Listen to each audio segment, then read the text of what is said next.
Shalom, shalom, Israel. Peace and blessings, peace and blessings. Hope you sincere brothers and sisters, man, is truly edified by today's word. Before we get into the word, we must acknowledge our Heavenly Father, Yahweh, through His only begotten Son, Yahweh Shai, for allowing this word to come out. Hope you sincere brothers and sisters are truly edified, man. You got myself, the elder, founder of the church, the elder, the spiritual head of the church. He is here with us. And we're going to do what we do, man. For those who just tuning in to the channel, we appreciate the most recent subscribers. We appreciate that. We do this thing, man, out of sincerity. We do this thing out of passion. We do this thing out of really trying to flash some type of light on those that's in the dark. So if you just now tuning in to our Sabbath service, we don't have a loaded word. We kind of just go off the spirit.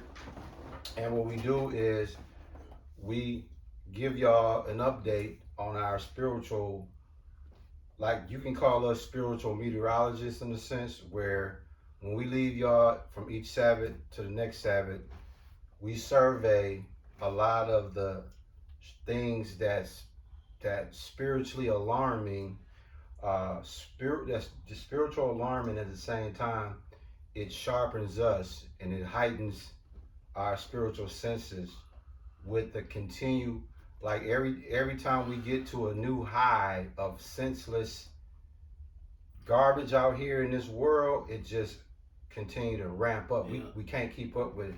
So what we do is when we bring y'all this word, we bring y'all this word with an element of what's happening out there, and we apply it to this right here. It's the easiest way and the most purest way to get this word out to y'all.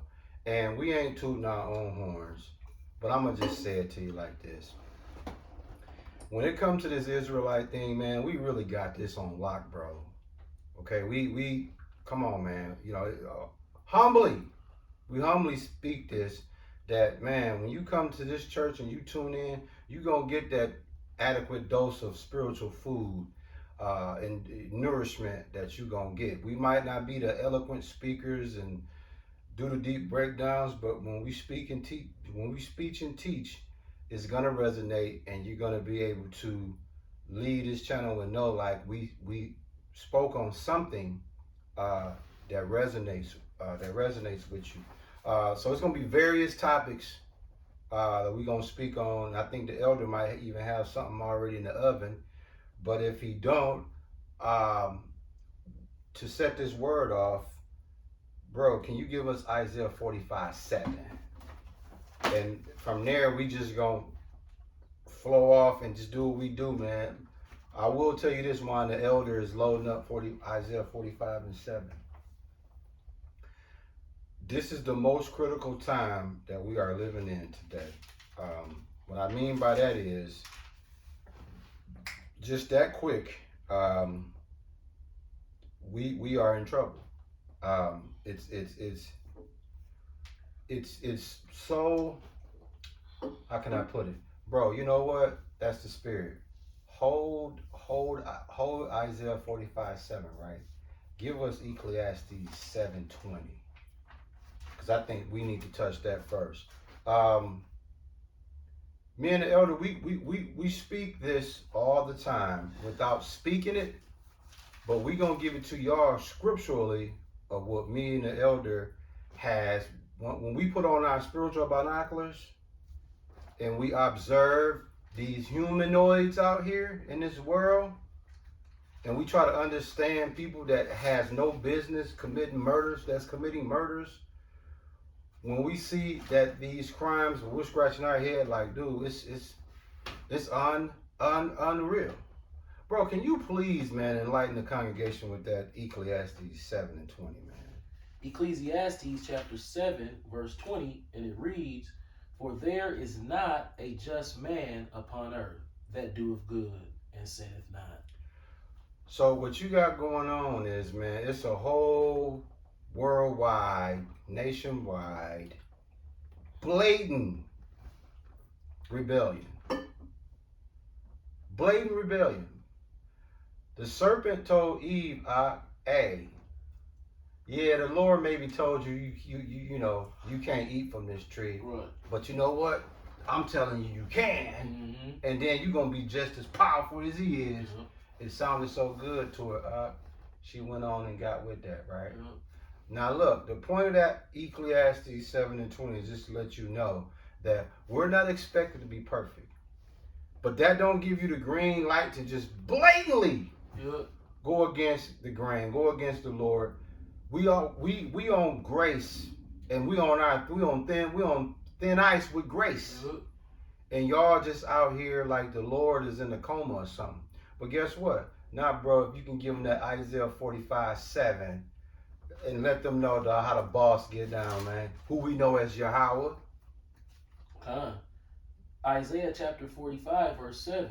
I form the light and I create darkness. I make peace and I create evil. Christians hate that.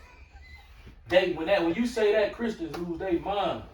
I, Yahweh, do all these things. Now, can you enlighten the congregation why these Christians don't like that scripture? Because that go against God, love, everything, and don't do nothing wrong. Well, not. Let me rephrase that. That's wrong. The Lord is telling you He doing okay? If He's the creator of all of the wicked people, yeah. If He's the creator of the whole universe, absolutely, the creator of Satan. Already. By default, yeah. He doing the evil because He's the creator and can stop anything at any given moment whenever He chooses or pleases to. That sounds to a Christian like a contradiction, and it is a contradiction based on what they believe. Right. But it's common sense. You can't have one creator and then this nigga behind him is Jimmy and them. God. What are you doing over there, huh? Now I didn't see that, so I'm gonna have to watch you. So you know what I'm saying? Like that's what right. Christians think is going on between Satan and the Lord. Is like, nigga, what you been up to? See, I don't know. So I'm gonna have to go backtrack over the sea and ask some questions, and go down there and talk to some people to try to figure out what you've been doing behind my back, boy, that I made to be evil and to be vengeful upon the face of the earth. See, I block myself out of knowing everything you do. Right. Just by default of Him being the creator and know all, and seesaw, because we all know that He said it's the precept to that one. I forgot what it said. That's the one where I do evil. Right. He said He creates. It's a precept to this one. I can't. It's on the tip of my tongue. I was gonna tell you too. We're gonna bring that Deuteronomy out. That 32:39. Okay. But I know what I'm talking about. I know what you're talking about. Yeah. So He's telling you that. Okay. That ain't the dreaded one, is it? Where it talks about you dreading or whatever. Oh man, we gonna get it. We gonna get it. Just keep flowing. We gonna get it. I'm fine with you talking about. Keep going. So, look at a situation like this. Boom, a baby gets killed. Who's responsible for that death? Because the Christian pastor gonna say the Lord called them home. But then they gonna say Satan busy. Right. So which one is the correct one? Yeah. That's a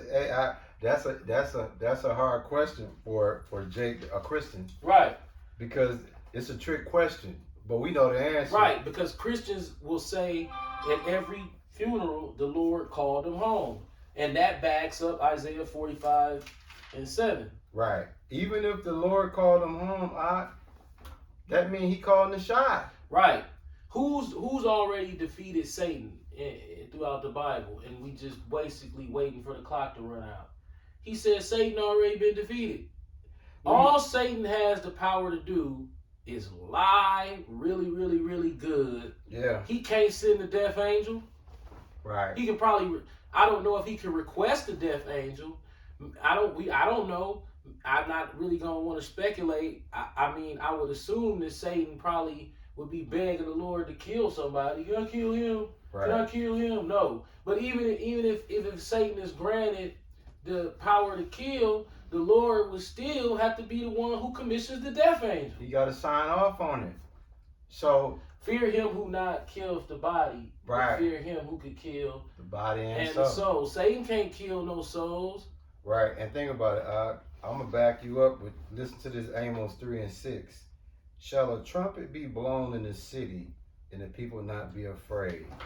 Shall there be evil in a city, and the Lord have not done There it is. That's the one. That's the spirit. Because that's exactly the one I was looking for. Is there evil in the city, and the Lord have not done it? Can you think Christians gonna like that one? No, because Christians try to give Satan this elevated amount of power when Right. all Satan really is. The devil means deceiver. Con. Yeah. Matter of fact, I'm gonna etymologize that real quick because the word devil means deceiver. Satan is just an awesome liar.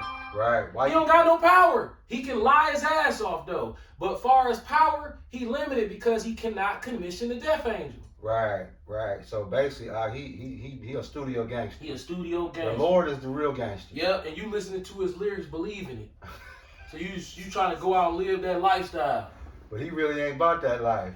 Dog go home and work a 9. He work a 9 to 5, then put his biker jacket on and turn to super, and then all of a sudden he got superpowers. Oh man, y'all gonna be edified today, because what are we saying, y'all? At the end of the day, the Lord is the boss. He's in control of everything.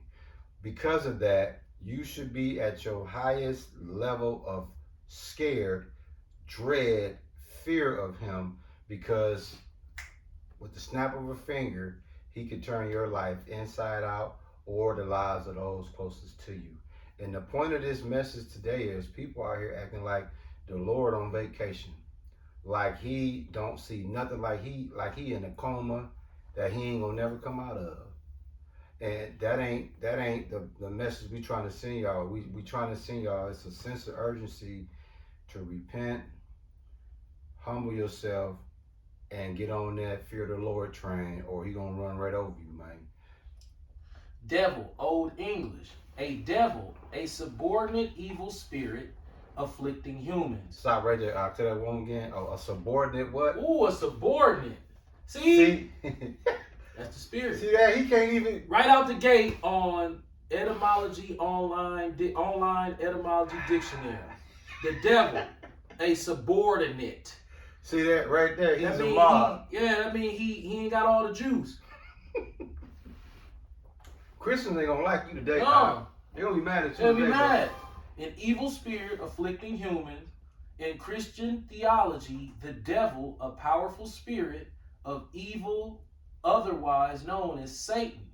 Diabolus, the Spanish, German. Okay, down here, the late Latin word Con. is from ecclesiastical Greek, diabolos, Con. which in Jewish and Christian use the devil, Satan, and which in general use meant accuser or slanderer. Ooh. Thus, it was a scriptural loan translation of Hebrew Satan. So it says, see Satan. It is an agent noun from Greek, diablein, to slander, attack, literally to throw across, Con. to throw, to reach. Let's see what Satan says. Con. Satan, proper name of the supreme evil spirit and great adversary of humanity in Christianity. Con. In the Old Testament, from Hebrew, Satan, adversary, one who plots against another, to show enmity, to oppose, plot against, one who opposes, obstructs, or acts as an adversary. Con. Yeah. In the Septuagint, usually translated into the Greek, diablos, slanderer, one who throws something across the path of another, a plotter. It was once used. Yeah. Mm-hmm. Yeah. See that? Slanderer. His code, his game is lying. That's his whole spiel. Yeah. His whole spiel is lying. Now he got his game together, boy, with that artificial intelligence. Yeah. If you notice from the carnal news media, The Carnal News Network. That's CNN. The Carnal News Network. Oh, that's beautiful, bro. I like that one. So you got MSNBC, the Carnal News Network, all of the local news stations, really all of the global stations. The big thing now is artificial intelligence. Yeah. Everybody, people with a brain are kind of scared of it, and people that are go along and get along, they're excited about it because they feel as if it's going to offer them more perks than it offers them offsets. Right. But the problem is, once you start having artificial intelligence, at some point, certain things may become indistinguishable. So it could be somebody doing something really heinous in the video. It'll look exactly like you. Yeah. Or sound just like you. Okay. Say that wasn't Jordan Tate shooting into the bar. It was artificial intelligence. Yeah. That's a beautiful analogy. That's beautiful. Just really think about that. Right. It wasn't him. It was artificial intelligence. You're like, whoa. Well, I saw the tape. It was him. And the people who saw it in person, well, what if artificial intelligence reaches the level of where it can make it look like you're doing it in person? See, this is a slippery slope, but the Bible talks about it. We're not ignorant of Satan's devices. Right. See, Satan has built a program on top of the natural program of the Lord. So if the Lord made watermelon, and then Satan made watermelon candy, but they don't taste the same. So how is it watermelon candy tastes absolutely nothing like real watermelon? Cherry candy tastes nothing like cherries.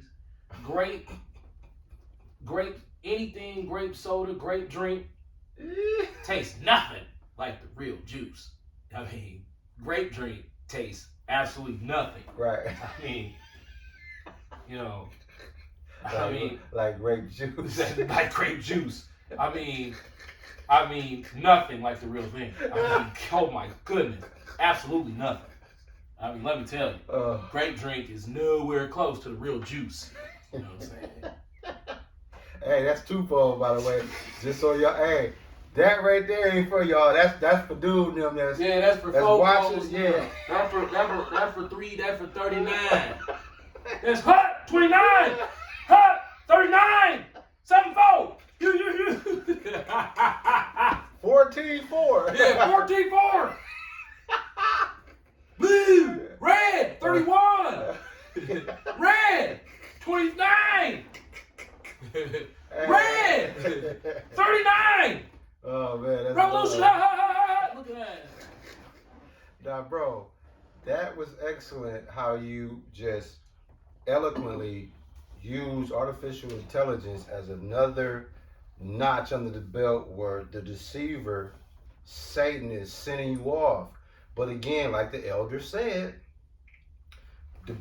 here's the cheat code to everything that man invents to send you off. Here is the cheat code to offset that. But guess what? Nobody reads the cheat code. Mm-hmm. We giving y'all spiritual jewels, spiritual tools to help you heighten your senses, spiritual senses. When you see this thing called artificial intelligence, just the name of it itself, artificial intelligence. Yeah. So it's manufactured intellectual device that's giving you the belief that it's some high level. No. The Lord is the most intelligent ever. And his men that he sup with, break bread with, communion with, y'all get some of that. He give you the ability, it's called discernment. Artificial intelligence can't do shit against the Lord's. When the Lord give you discernment, artificial intelligence ain't got a chance. It only works on the low-minded, low level, those that's empty. They brain is on E. Those who intellectual level is on empty. That's where artificial intelligence become attractive.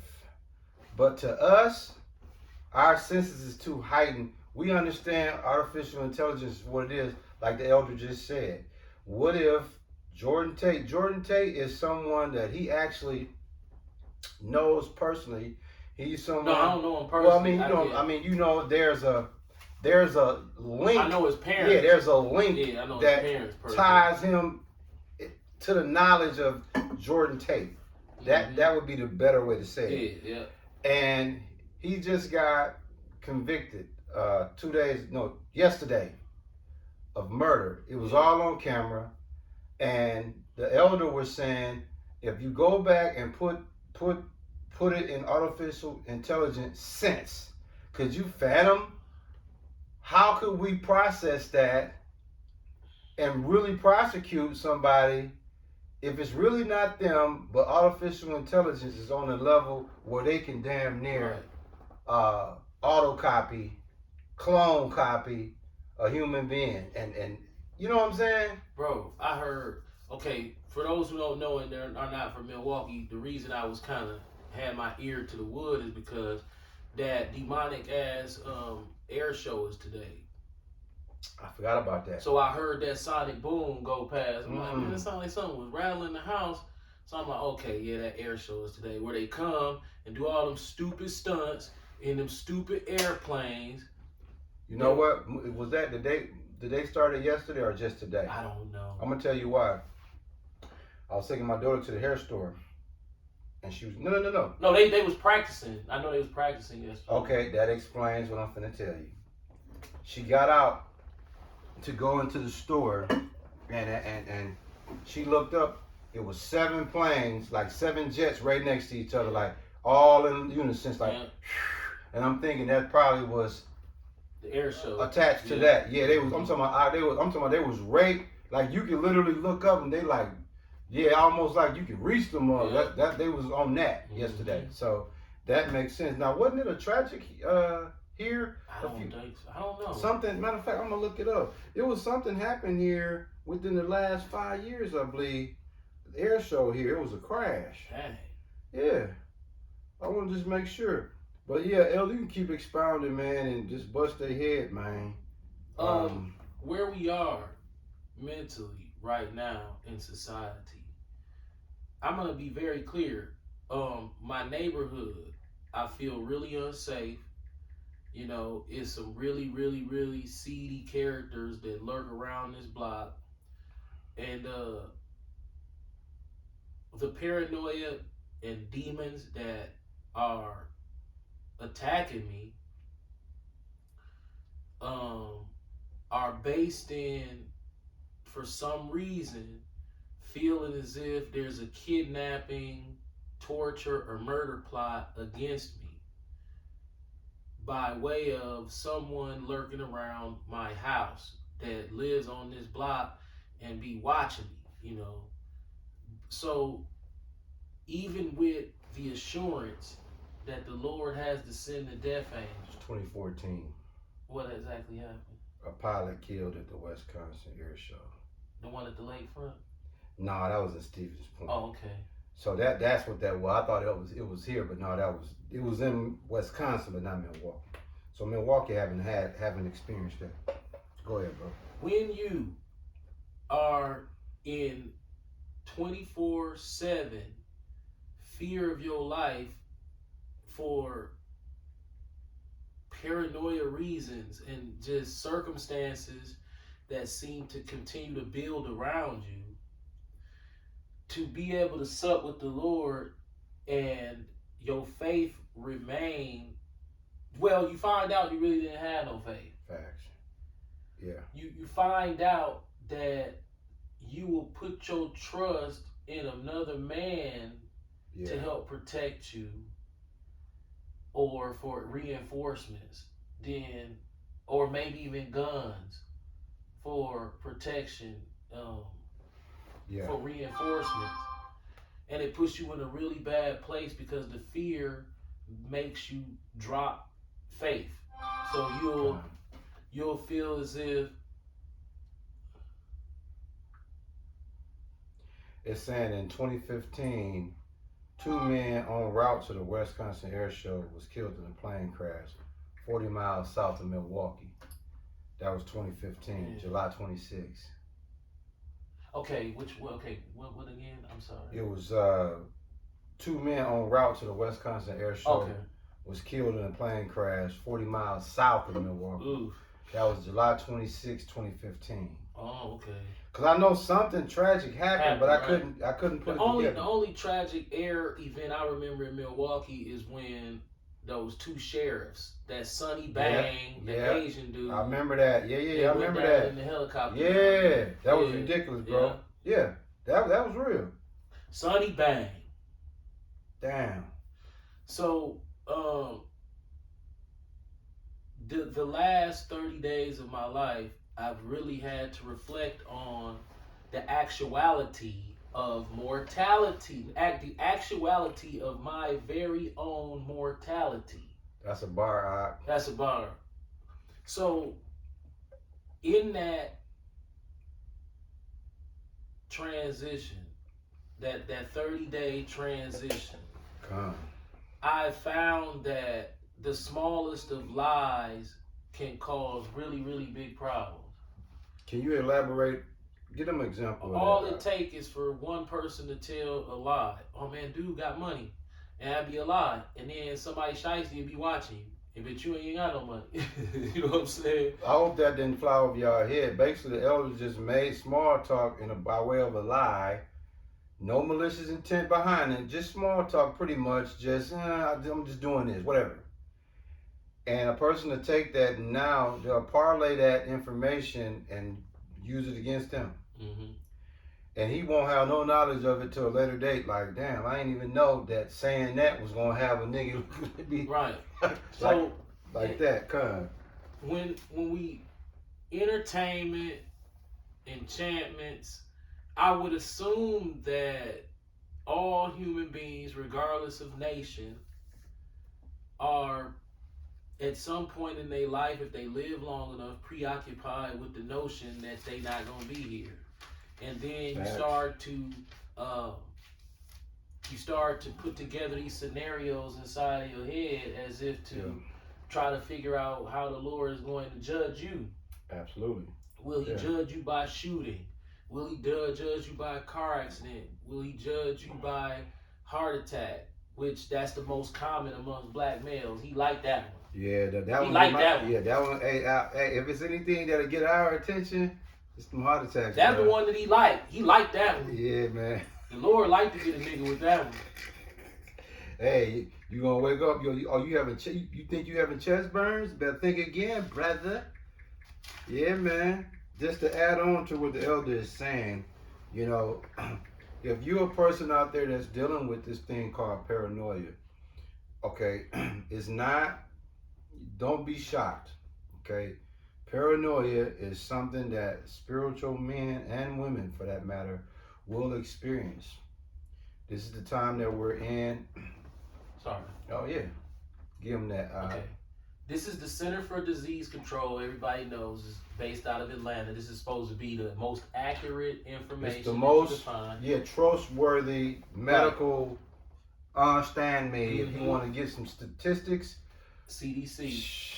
Top of the chain, man. So, the Center for Disease Control, leading cause of death, males, non-Hispanic black. So this is black males.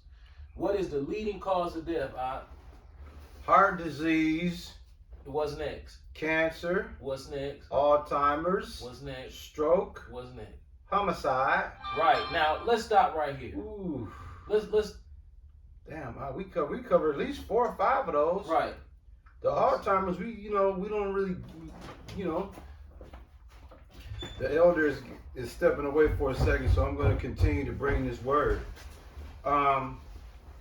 As we get into this word, okay, as we continue to get into the word, I want to speak on Luke chapter 12, verse 7. Okay, why? Because what happens is, as I was previously speaking on earlier about paranoia. Are you good? Now, on Salaki, I gotta mean to cut you off. No. I was just filling them in until you get back. You good? Okay. What kills black men the most is that old ticker. Yeah. So, help me understand. Where is this over-exaggerated fear of being killed by homicide when that's number 5 down the list? And they put that all in the rap. They put that on every TV show, every rap show. But they ain't gonna talk about that heart giving out on your ass. Nah, Why not? That's beautiful. You touching that. They don't want you to. They don't want you to think like that. Right. They want you to think homicide gonna get you, which very well it will. Well, number 5, that ain't no fluke. Well, But number 1, oh man, how your father passed, bro? That heart attack, the ticker, man. Mine too. My uncle Ticker. too. That's the number 1 cause of death of Okay. black men. Kind. Not homicide. Alzheimer killed niggas born in See that? That means you get to live to be old. Well, you got to remember something now. Let's also let the congregation in on you know. There's a when it comes to homicide, right? That's only significant to black communities. Other communities rarely experience homicide. It's a home run play in most inner city ghettos and cities and things like that.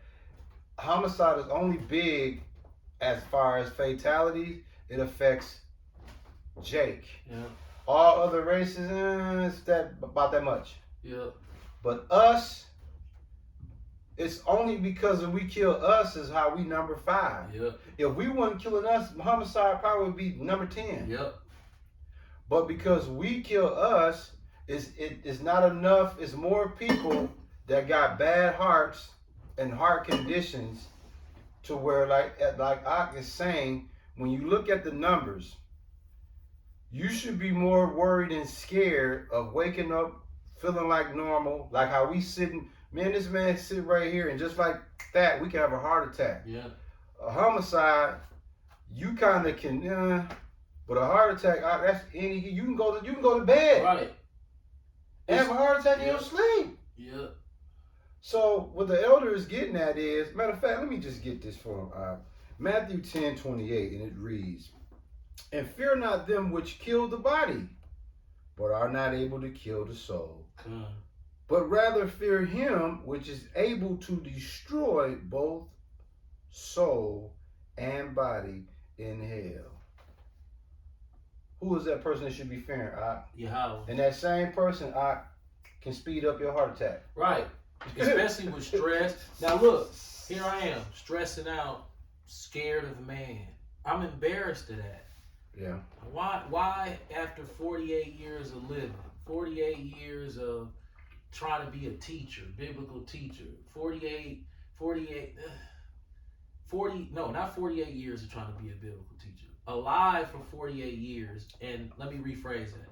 Alive for 48 years and still unable to take the fear of man out and replace it 100% with the fear of the Lord, even though you know that that's your intention is to fear the Lord. But then when you see these guerrilla niggas coming with them foul angles and them guns, you switch your fear to what you see carnally, which is these niggas just trying to get you. Yeah. So then you start looking for a carnal way out of this situation. Right. Even with all the meditation that I've done to try to not fear man, to fear the Lord, and any situation between you, me, and man is only if the Lord wants. What is the big light switch that clicks off when you feel imminent threat from a man to fear the man instead of the one who can kill the body and the soul? Is it because you don't want your body to die because it's painful, or to die and be unknown is what to the Lord's judgment is going to be after death at the judgment seat? What's the fear that's driven and not properly placed inside of me that makes me want to fear man? Yeah. Well, so when you listen to what the elder is saying, that's where it's a faith. Like, as long as he's not in physical confrontation, immediate danger with man, his faith is safe and 100% with Yahweh. But then when it's actually happening, there is no spiritual conscience to reinforce, hey, don't even worry about dude. That goes away to, okay, that's $1 million question, because it's not only you. I go through that. I think we all. I think that, and see, that's very interesting, because I think not only me, not only you, not only a lot of you guys or women out there, that's $1 million question, because that is something. Think about it. What did I tell you? The only purpose why I want a gun for? To protect the home. And guess what? That don't sound like I got faith in the Lord. Nope. That don't sound like I got faith that if somebody want to try something, oh, go ahead. The Lord got me. I still want that pistol. I want that. I want that the big gun. Yeah. For the house. But the Lord, like, wait a minute. I gotta send the person to the house. Right. And then you gotta be able to. I gotta let you use the gun. So we in a. Oh my man, good bro. We in a battle between the soul and the flesh. Like, Facts. if you watch simple things like, the story with Bumpy Johnson, American Gangster. Yeah. Man, them people wasn't like, man, we scared of God. They said they were scared of Bumpy. Yeah, and it's crazy, because guess what we realized, being who we are today, deep down in this, no matter what gangster it is, the most famous gangsters of all time, right? Take that gun away, what is he? Just a regular dude. Literally. Take the gun away, bro. You ain't nothing to fear. So it's like the Lord laughing at us, like, dude, he did what he got, dog. I could make him shoot himself with that. Yeah. Like, you what? Okay, here goes. This is the faith we're trying to obtain. Like, the Lord told Abraham, hey man, this is what I need you to do. Tomorrow morning, I need you to take your son, your only begotten son, I need you, beloved son, I want you to sacrifice him for me. Abraham didn't question it. Right. He went right for the business. I'm talking about, he went all the way to the point where he was finna do it. And the Lord and when the Lord saw that he was like that he had faith in him, came his best friend.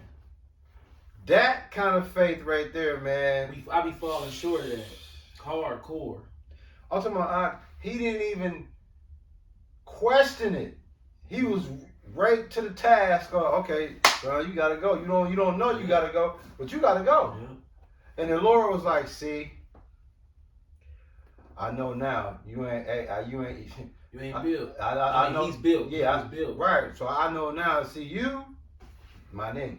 See, I want to be built, but it's hard. You know, it's hard for me. Right. I'm trying to work my way through it, and then hopefully at some point I have a breakthrough. But these past 30 days of my life, it's like, man, you think that physical health is everything, and it's not. Because once your mental health breaks down, you can't focus on your physical health, and you so worried about a future event that's gonna cause you bodily harm that it's hard to look after your family and to make good decisions. You know, I've been stressed out so much. I had a car accident yesterday. A minor one too. Yeah, real minor. And it's like, dang, dude, like this is really, really causing me. I was sun gazing at the time I had that car accident, sitting at the light, and my foot came off the gas pedal.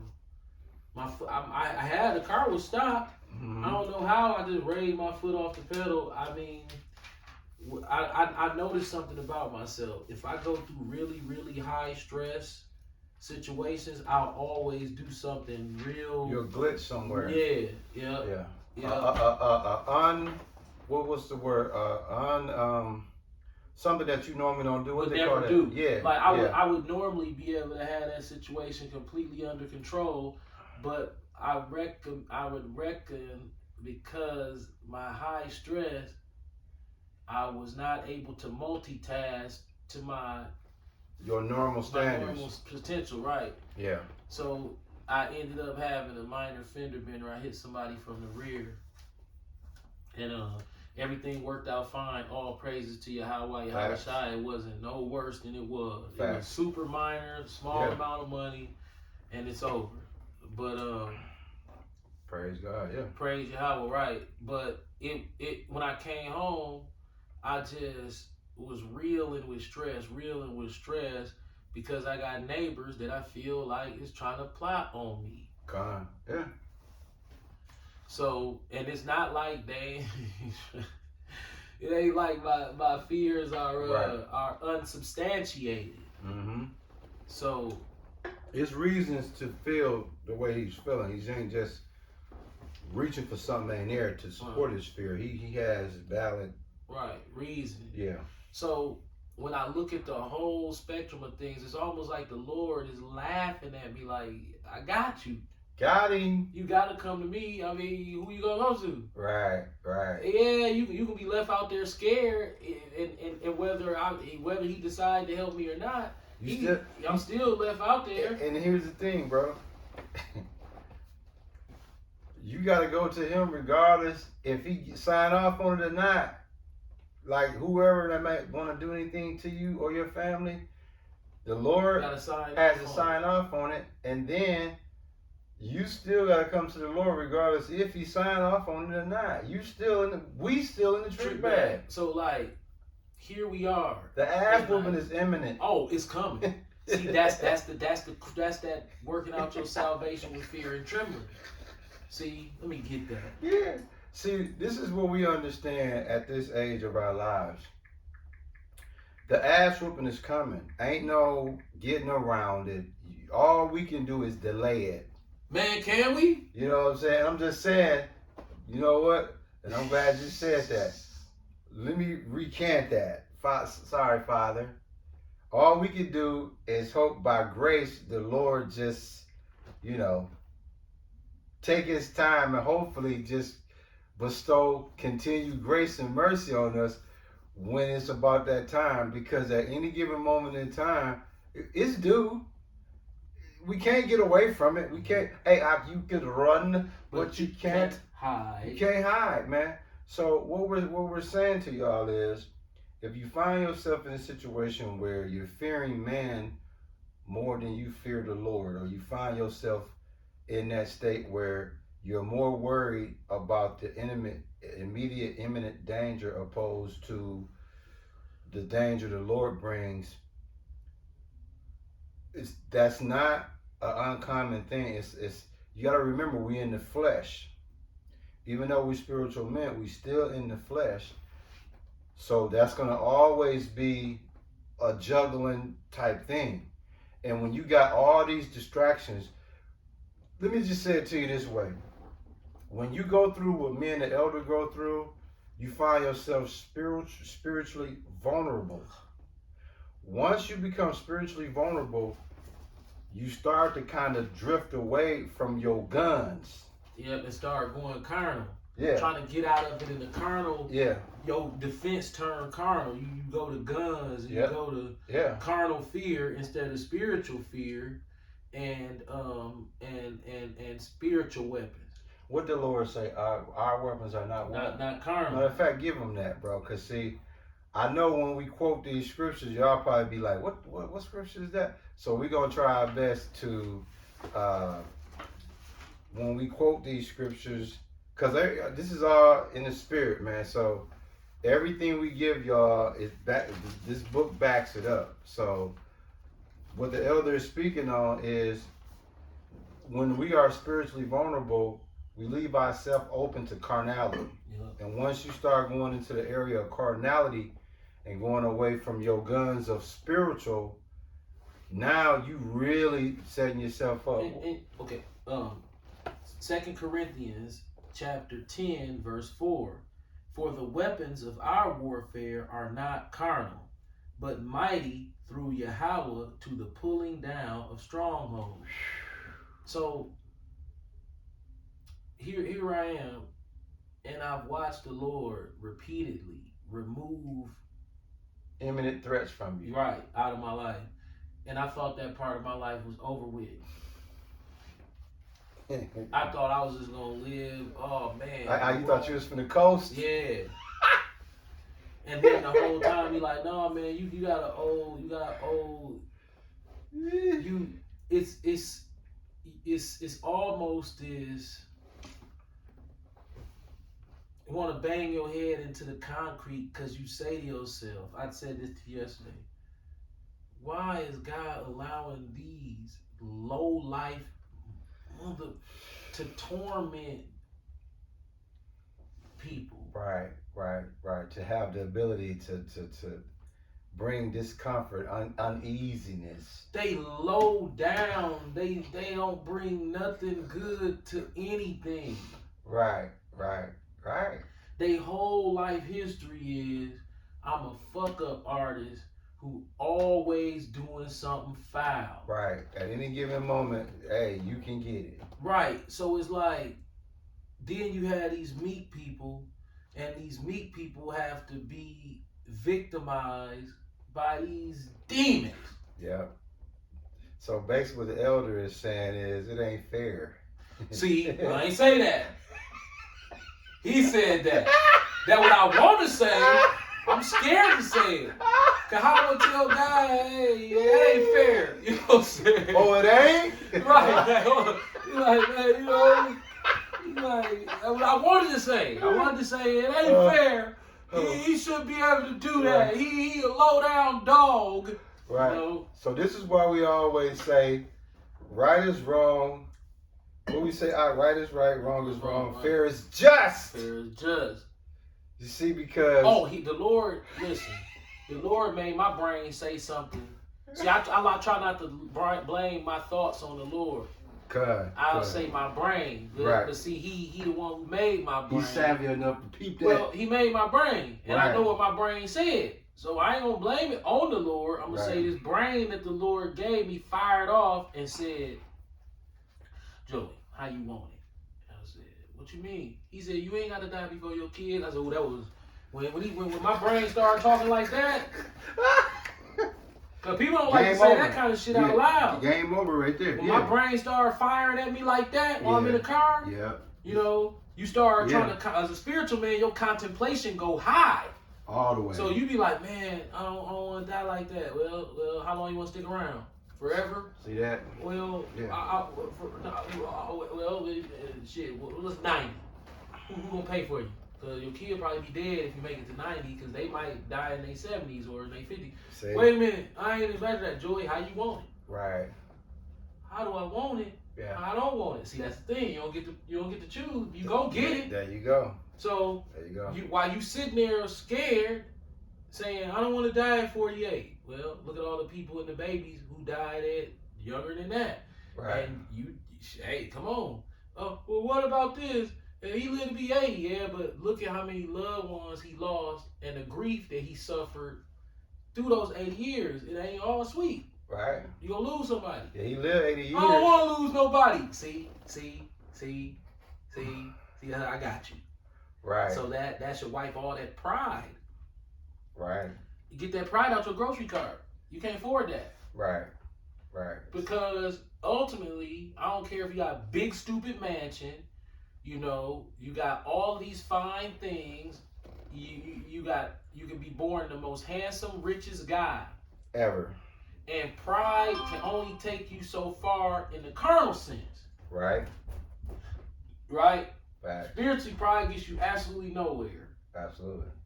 Yeah. But yet, the main component to the black male psyche is too much pride. It always centers to that. That's why, for the time, if you're a spiritual being, right? If you're a human being that's trying to be spiritual, from the time that you realize, from the time you start living according to this, you find out it's it's really three purposes in life spiritually. 1, fear the Lord. 2, obey Him. 3, and always stay humble. When I go on Facebook and see really, really old pictures and how I was brainwashed and just overran with substance demons. And I would look at some of the things I would say on Facebook, bragging about material shit, and then condescendingly laughing and gloating in rapper tone as to the people who ain't got it. Yeah, these niggas, broke ass niggas, you understand me? I'm having it like this. You know, the typical nigga talk that we be in. But when I look at that talk come out of my mouth, it's like, man, that's idle talk that I gotta give an account for. Yeah. Yeah. And I was so brainwashed because I thought game was godliness. But we know that ain't the case. Matter of fact, the Apocrypha speaks about that. Let me see if I can. Are you looking for it? Yeah, that's deep, man. Because you know, as spiritual being, as you know, in this spiritual walk, like I always say to y'all, those that's following and listening to this word, man. Humble is hard to be in the state of humble, and it's easy to get proud. It's okay. You will see, you'll punch on a YouTube video, right? And in the YouTube video, it'll be one of the YouTube vloggers who's vlogged and vlogged and vlogged, and eventually he's vlogged enough to where he can go to the dealership. More than likely, they'll talk openly about paying car payments, and they'll finance a Lamborghini or something like that. And then once they're able to finance the Lamborghini, they'll just keep calling it a blessing. But we both know spiritually, anybody that sees that and is motivated and inspired by that individual is sending you off. He's sending you off because a Lamborghini is not a... I know as much as it's going to be hard to come off of that mindset, a Lamborghini is not a blessing. What is a blessing is if you need a reliable car. Facts. And the Lord blesses you with the use of one to be able to support your family or to get where you need to go righteously. Not to go to the nightclub in the Lamborghini. How's that a blessing?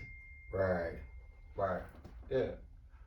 Break that down for him, Mike, again, man. A blessing is if you need a car to handle your necessities that are all biblically lawful. Going to work, picking the kids up from school, going to the grocery store. If you are a righteous person, you really shouldn't be at a club in a Lamborghini. How is a Lamborghini a blessing? How? Because it's so expensive? Man, you blessed. You hear black people say that.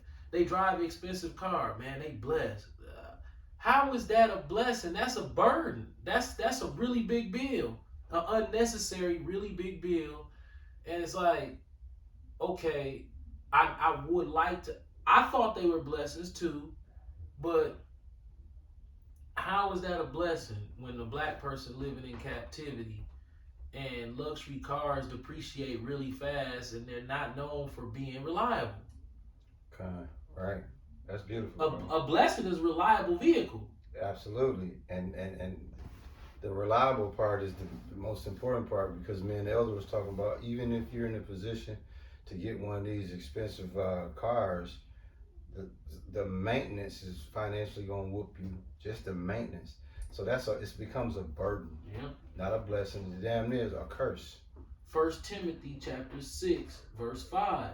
Perverse disputings among men of corrupt minds. That's corrupt thinking that's programmed into black men. Yeah. If they see a nice car, they lose their mind. And if they were to obtain that vehicle themselves, they would say, oh, I'm blessed. No, you will be blessed if you got a Toyota Camry with no payment. That's a blessing. Yeah. Oh, yeah. If you get a Mercedes-Benz with no payment, that ain't no blessing. Unless you finna sell it right back. But if you a black man who's not financially in line to afford the maintenance on that vehicle, then that's not even a blessing for you. A Toyota Camry, it ain't even got to be brand new. It's a reliable vehicle. That's blessing. Something that brings necessity. A Mercedes Benz, all them expensive ass cars, they bring excess. Yeah. Things that you Yeah. don't need. Right. Now, hey, the desires of your heart is one thing, but we cannot continue to call exotic cars blessings, because how is a Lamborghini a blessing? I'm still trying to figure it out, because it's a Lamborghini and it costs a bunch of money. Right. Yeah, dog, bless me. The Lord bless me with a Lambo, man. I don't see how it's a blessing. See, y'all getting education today, man. Enlightenment of materials and the things that come with that, man. The elder is right on point, man. You know, in this day and time, we gotta, like I said, a lot of us are spiritually unconscious and not paying attention to the real guns. What did he say, Ike and Belly? I'm not Belly, a Baby Boy, when he was describing guns and butter. That was so profound at the time, we didn't realize what he was really saying. Right. Now we do understand what he's saying. Okay, Slaki. 1 Timothy chapter 6, verse 5. Perverse disputings among men of corrupt minds, Good. and destitute of the truth, supposing that gain is godliness. From such withdraw thyself. So all of these, when I grew up, I could play basketball on a level of probably 3 out of 10. 4 on a good day. Come. On my Ice Cube today was a good day. I probably could play a good 5, level 5. Come. That's it. That mean hitting on all cylinders? Yeah, I might have been able to get a man. Who was dude? Dude was decent. That was that one day I tricked you. That was level 5. But I was operating on about level 3. You know what I'm saying? On the usual, yeah. Right. So I had hoop dreams, and I thought I was going to the NBA. Come. I wasn't thinking drugs.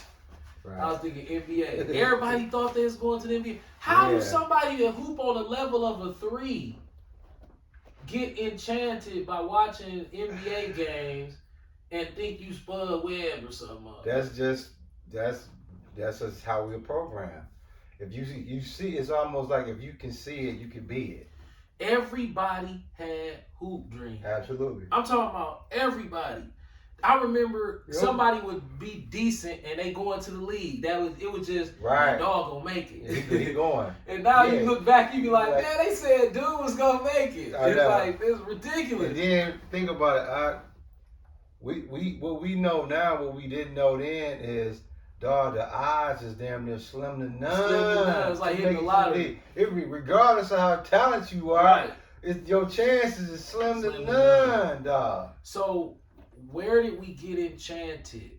And then when MTV Cribs came out, it was like, man, that got me out. They got me. 5 Benzes, a Hummer, a boat, and this big ass house. The landscaping, delicious. Right, and it's like, that's what we supposed to have. Now, it's a thin line. The Lord ain't tripping, but here's the problem. That stuff high maintenance. Yeah. Which gonna cost you to upkeep that. Yes. See, black men, we had our eyes bigger than our stomach when it comes to the purchase of high-end material items. God. We don't realize that those high-end material items weigh you down because you got to pay money to maintain it. Absolutely. And sometimes the maintenance will run up just like the price of the actual item. Sometimes when you see maintenance breakdowns on houses and cars over a 5-year span to keep everything, you be like, whoa, that's outrageous. But if you had the money to get it up front, once you get it, you like, I'm balling. Right, you haven't factored in the maintenance. And black males, because of our lack of ever owning anything, we don't understand long-term maintenance on anything. Really, what's long-term maintenance considered? Anything over 5 years? Yeah. Short-term maintenance, I don't know. We'll just say short-term maintenance is under 5 years. Long-term maintenance is upwards of anything over 5 years. That's fair. Yeah. So that's fair. When you go to a black person's house after they've made a big purchase on a house, I ain't talking about no house over here. I'm talking about a house like out in Dumbass, Germantown. dumbass house. A Correct. house is $400,000 to $500,000. When you go back 7 years later, does the house look better or as good as it did when they bought it 7 years earlier? More than likely, They're going to have to spend some money to get. it's not going. It's probably not going to look as good because it costs money to maintain landscaping. And Yeah. if you unfamiliar with the amount of money that it costs to maintain landscaping, when you buy the house, the landscaping gonna be beautiful. But 7 years later, when you realize fertilizer $150 a bag, and you need 6 bags of it to do yours, because your yard's so big. Yeah. You know, you need 3 bags, 4 bags. Damn. Fertilizer is $85, $90 a bag. Yeah, that's about $320, $350. And you gotta put it down yourself, or you gotta have somebody else come and put it down. That's gonna cost. So and then once it's down, it's gonna make the grass grow so fast that you're gonna have to stay on top of it to make it keep it nice and pretty. Yeah. So I don't think we take these things into consideration. Basically, our minds have been skewed on what a blessing is. Yeah. And like I said, I've been going through it. Like I told you, I want everybody in the church to know I am paranoid that it's a murder, kidnapping, torture plot against me. That's facts too. He ain't making that up. He really got a situation going on that's been going on more than a month, right? Mm-hmm. Yeah. So I know a lot of y'all that say, "Well, man, you just already said it. Once you got faith in the Lord, then you straight." See, there's a thing called easier said than done. It's easy when the imminent threat is nowhere around and you buy into that. But then when it's right on you, now what they say, when shit get real. Mm-hmm. Like right now, my wife texted me because my favorite taco truck wasn't there, and then the one at Woodman's was closed. So she said, don't worry, after church, if you want to go get something to eat, I'll go with you. I'm scared to leave the house. But guess what? I'm going to let y'all a little secret. He is scared, but guess what? If he hungry, he might make an exception. He might. I don't think so. Like, not around this time. Right. Oh, it'll be earlier? It would have to be earlier. Yeah. Like, it's nice out too right now. I'm scared to leave the house. Like, I don't really leave the house no more. I leave the house for mostly. I did the last time I left the house, and it was not a necessity. I had a car accident. It was yesterday. I went to buy some cake from Trader Joe's. You know those little rectangular vanilla chantilly, vanilla bean cakes. I bought 2 of them and had a car accident on the way home. A very, very minor fender bender where it was really no damage done. I just had to pay the man for his ego. Pretty much. Pretty much. So in a nutshell, what the elder told you is he went to go purchase some cake and it ended up costing a little more than he's accustomed to paying for the cake. And this was my first time really just letting your hair down and getting out. This was my first in a time that I don't really remember when the last time was I left, and it wasn't a necessity leave. So that wasn't a necessity. Cake wasn't a necessity. I just talked to my sister, and she was like, "You gotta try to get out the house." So I built up enough courage to leave to do that, and then I had that car accident. I had to pay dude the money. But the money it's just I'm not in a good place, and I'm digging deep to try to connect my just that faith that is just that once in a lifetime faith to just come to where you can stick your chest out in the verse of that verse you like to talk about in Psalm. Say I would not fear 10,000 men encamped about me. Right. You know. Right. Hey, how big is a mustard seed, bro? I've never really seen a mustard seed. I know it's supposed to be super small. It's let's just say for this spiritual experiment, a mustard seed is you can barely see it in my fingers, right? Holding That right there, what that mustard seed grow out to be? Something humongous. Yeah. Something this small could turn out to something very huge, right? My point is, having the faith of a mustard seed is something that's very tiny. If you can have faith in something that's so tiny, then your faith in the Lord should just be very, very a easy thing to do. But again, it's easier said than done because you got to remember he's under extreme spiritual vulnerability right now. So when you're spiritually vulnerable, you're not operating on all your spiritual cylinders or sensors. You're glitch prone. And when you're glitch prone, now outside influences that we call enemies, spiritual enemies, Satan, whatever you want to call it, they can infiltrate. Like, you know what I'm saying? They can infiltrate your weapons of war. one thing I would like, Come so I don't want to ask the Lord. I just have a question on. that I would like the answer to. Yeah. But I can't claim it's individualistic. Come on. And that is why, without any tools, any preparatory tools, Come on. any mental tools, spiritual tools, what part of Deuteronomy chapter 28 is when you get placed in an environment like 53206, not Yeah. understanding where you at until Yeah. you become older, and then when you look back, you say to yourself, "Man, I got railroaded by the system because everything that I thought it turned out not to be." But not only that, the white boy his turned out not to be real neither. But see, I got fucked over. Yeah. Yeah. See, because when drug dealing and wickedness and evil is normalized at a really young age, the brain of a teenage boy with all of these negative influences, it cannot process those things fast enough to know what type of mental problems they will have at 48 years old. I can dig it. Yeah.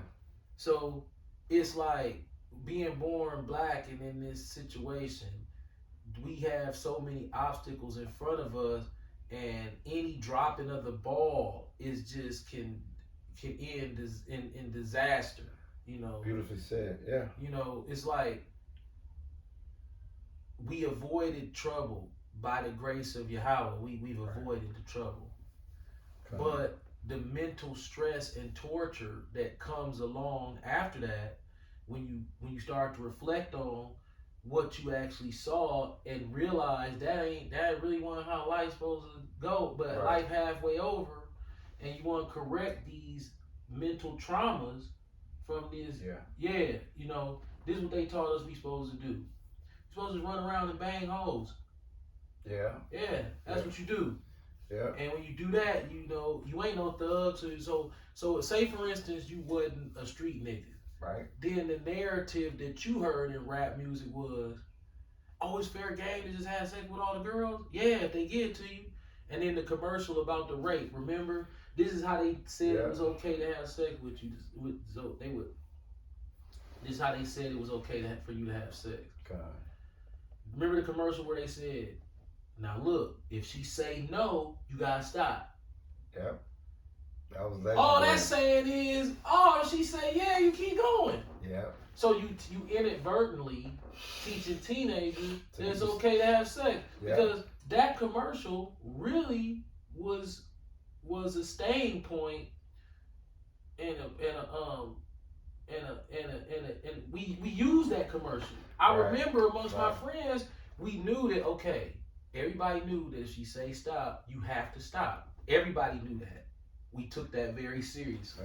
Yeah. So when they came with the commercial, they said that in the commercial, like, and it was teenagers, if you're hot and heavy with a girl and she tell you to stop, you gotta stop.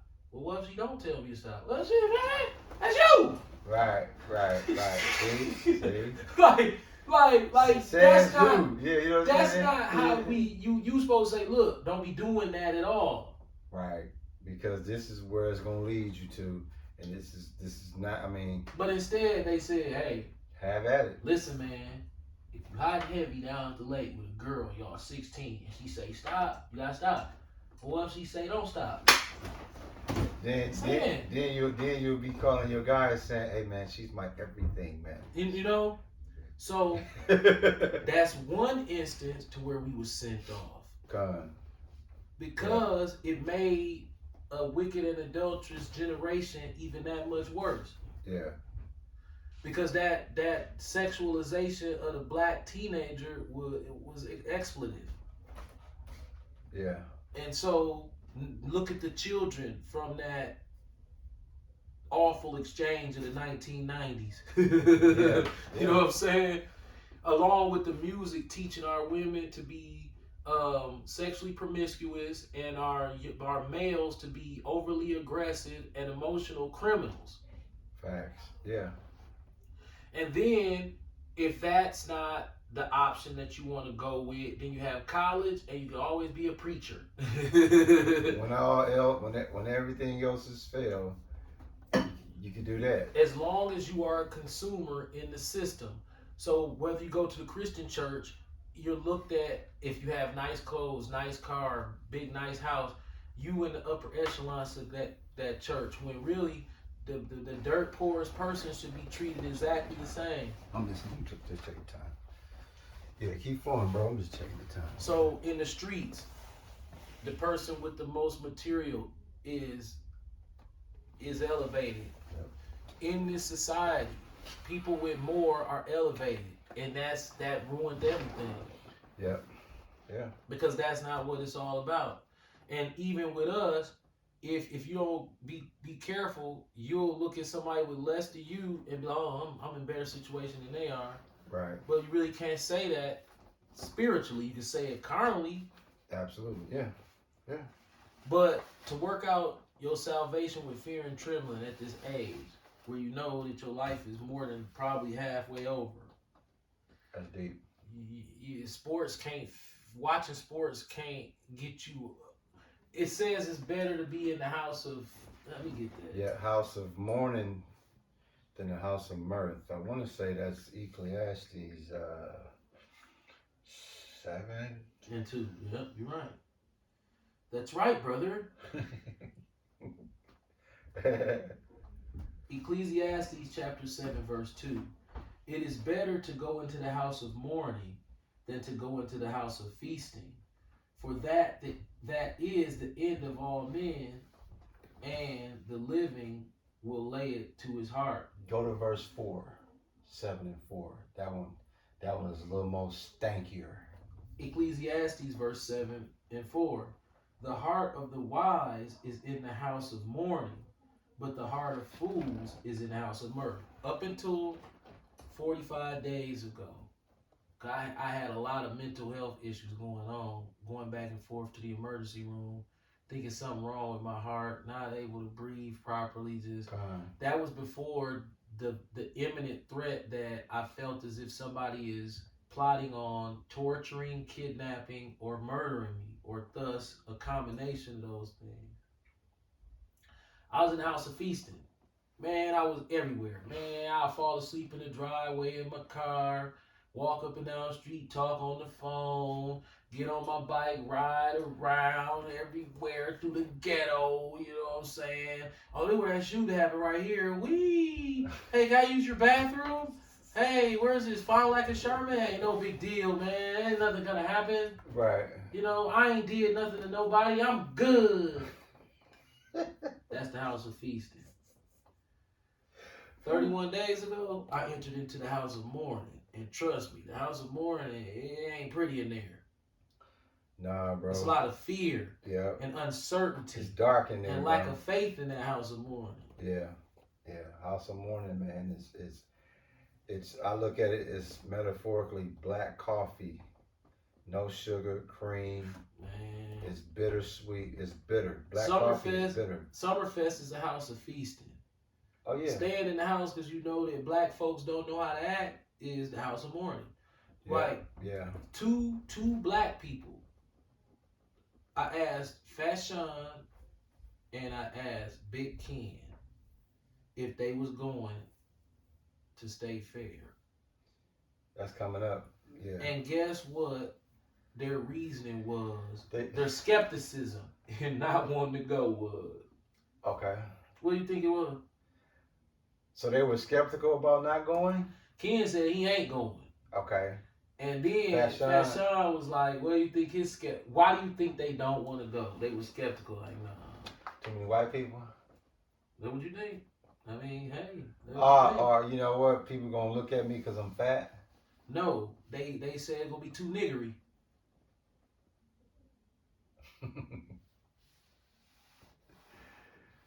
Wow. It's gonna be too niggery. State Fair is super niggery. Super niggery. When the last time you been? Since I worked there, man, that would have been when I was 16. Bro. There you go. See, my brother don't know. State Fair is hella niggery. I haven't been to State Fair. I think 94. What do black people get caught almost every year doing at State Fair on the news? Niggery. Acting a fool. Acting a fool on the news at State Fair. I'm talking about a damn plum. It was just that Greek Fest. That's what Ken said. Ken said, man, I was at Greek Fest and niggas was out there acting a fool, so I really don't want to go to State Fair. Right? Because it's right there. The element of is there, man. When I every year I go to State Fair with my wife, you got like all the white people that kind of be on the other side. It's black people everywhere, but most of the black people, you know, we got that back of the bus mentality. So you go to that other side, it's white people walking around. Then when you go to the black people side, get what black people over there doing. Waiting for you to walk through so you can have somebody new to stare at. Yeah. And you better not have a problem with it. Yeah, they're going to stare at you. You mind your own business. Another black man will just, oh, there go a nigga I can stare at. And then he'll just stand back in the cut and stare at you. This is outrageous. I don't understand where that poisonous, that is a really strange thing about us. Yeah. The black male. It's that despised look too. When they look at you, it's almost a distasteful, envious kind of look. What is the black male that's so common with us? We sick, dog. The hatred for our brother is out. It's disgusting. I give him that, since you're speaking on hatred for your brother, give him that Deuteronomy 28:54. I know that was coming out. Yeah, man, because you know. Deuteronomy, excuse me. 28:54. You know, if anybody that's familiar with Deuteronomy chapter 28, it's the gift and the curses. Okay?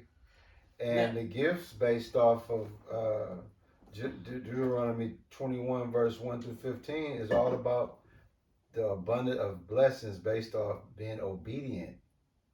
But then on the flip side of that coin, if you disobedient, what happened, man? Deuteronomy chapter 28 verse 54. So that the man that is tender among you and very delicate, his eyes shall be evil toward his brother and towards the wife of his bosom and towards the remnant of his children, which he shall lead. So you go to State Fair, and then you walk from around where the white people at, and then you start going over there by them rides. I guarantee you, there's going to be a black male, another black man, while you mind your business with your family. This man gonna either start following you and staring at you to get your attention so he can keep staring at you and looking at you mad, or he's gonna be already nearby something that y'all trying to do. So if your wife say, "Oh, I want to shoot right here and see if I can win this teddy bear," you'll go, "Oh, okay." So y'all step up there. You don't even know who around you yet. You talking to the guy who runs the little thing. So you give him the money, and then your wife take a shot. You say, "Oh, baby, that's like that." And then you look over, and there go Jake staring at you. And you notice it, but you don't want to make eye contact with him. You're like, okay, he's just looking over here because you know, it's a fair, and your eyes gotta look at something. So Right. you're rational, like you're rationing his looking at you. Right. So you say he ain't on nothing. Right. So then you go back to doing what you doing. You look up, he done moved. And now he closer so he can get a closer look. And he's staring right in your mouth. Not, y'all ain't doing it together. Is you look up and he was over there and now he's over there. And when you look up, he looking dead in your face. What is that? Have that happened to you personally? Yeah. So then you be like, dang, that's crazy. I know I don't know him. I don't know nobody that much younger than me. This man gotta be 15, 20 years my junior. Right. Go over here. If you can shake this one, because sometimes they'll follow you. Right. Am I making this up? He just went through this at Summerfest not 3 weeks ago. Right. So you go over here and you're like, okay, the coast is clear. These guys seem like they might invent it. And guess what? They might mess around and be like, ooh, I got out of that one. So then you drop your guard again. And then as soon as you go to the big bucket of French fries, to you and your wife to get the big bucket of French fries, oh, here go Jake again. Some different Jakes. Now you looking at them like, ooh, they thugging. You know right away as soon as you look at them. Right. So you be like, okay, I know that they thugging, so I'm gonna make sure I give them they respect. Right. Because that's what y'all want. Right. So Y'all, I'm gonna give you that's that. why y'all dress like that. That's Right. why y'all look like that. Because y'all want niggas to know, yeah, with us, this is what it is. Right. I Right. saw that. I don't want it. So I'm going to go over here and I'm going to lose eye contact with Right. you because you right. Y'all intimidating. Right. Nope, that's not enough for them. Nah, I get mad when you try to deviate from the understand me. It's like they got a heightened sensor. Like I peeped what you Right. just did. Oh, you don't want it. Right. But see, you don't get to pick and choose what you want. We do that. Right. So you gonna force me into a staring match with you? Yep. And if you don't do it, it's just gonna make me more upset. Just like the video I sent you of all them young punks with them pistols. Dogs in the background. Get down now. Going to get down now.